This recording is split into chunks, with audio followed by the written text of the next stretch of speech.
I think it's a great question as to what happens next with Starliner. It's relatively unclear, at least to me. NASA has to make a decision. Do they want to continue investing in this vehicle? Are they happy with just having SpaceX as vehicle?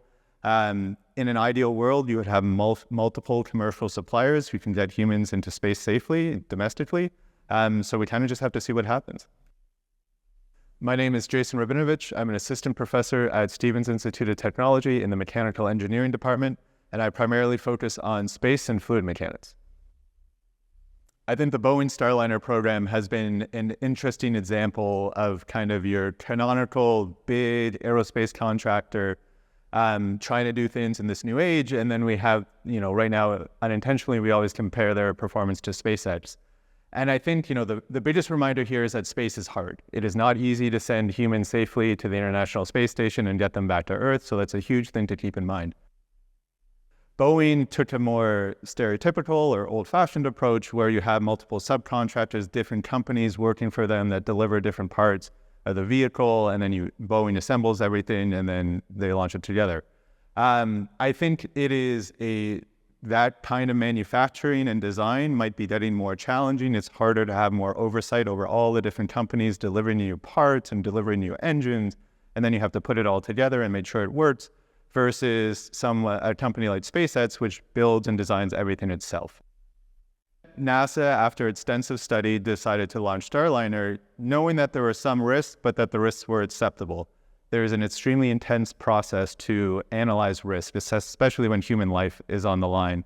And so NASA tends to be very conservative, and they still found that the risk was acceptable to launch Starliner. I think it's a great experience to launch and actually see how the vehicle performs, see the issues, see if you can fix them. You get more data that way. Unfortunately, this led to a situation where the astronauts had to spend more time on the space station than they originally expected to, but at the same time, that was always a contingency plan. So they were never stranded or anything like that. This was always a known possibility. The whole point of this was to outsource some of the space industry work to different domestic companies so that NASA didn't have to launch astronauts on their own.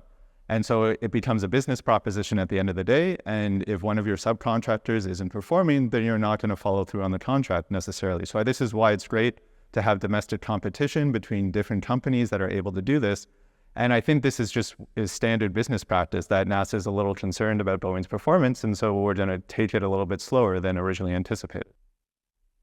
I think that one of the things to keep in mind here is that space is really hard. It's hard to get these things to work.